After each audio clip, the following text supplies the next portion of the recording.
பசுமையுடன் இனிய வணக்கங்கள். எனது புதிய சொந்தங்களே, பாருங்கள், ஆஃபீஸ் ஒர்க் முடிச்சுட்டு ஈவினிங் வந்து நம்ம தோட்டத்தில் மாடு தொழுவத்தில் இருக்கிற சாணியெல்லாம் எடுத்து கொட்டிகிட்ருக்கிறேன்.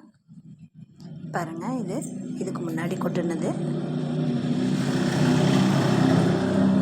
இப்போ ரெண்டாவது கூட ஒவ்வொரு கூடையாக கொண்டுட்டு வந்து கொட்டினா தான் அது ஒரே இடத்துல வந்து நமக்கு கிடைக்கும்.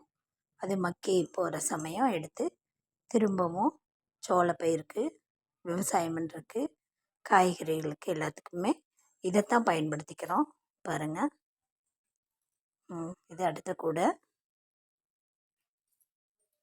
இப்படியே எடுத்துகிட்டு வந்து ஒரே இடத்துல போடணும். வேறு யாரும் இல்லை, இது நான் தான். பாருங்கள், அடுத்தது எடுத்துகிட்டு வர்றதுக்கு கிளம்பிட்டேன்.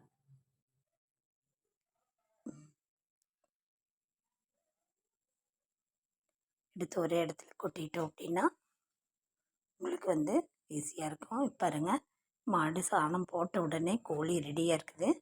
அதை முடுக்கி விட்டுட்டே நம்ம வந்து ஈக்குமாரில் கூட்டி அள்ளணும். இதுதான் அள்ளுற கருவி கூடை. இதை ரெண்டையும் வச்சு நம்ம மேக்ஸிமம் கையில் படாமல் அள்ளலாம். பாருங்கள், க்ளீனாகவும் அள்ள முடியும்.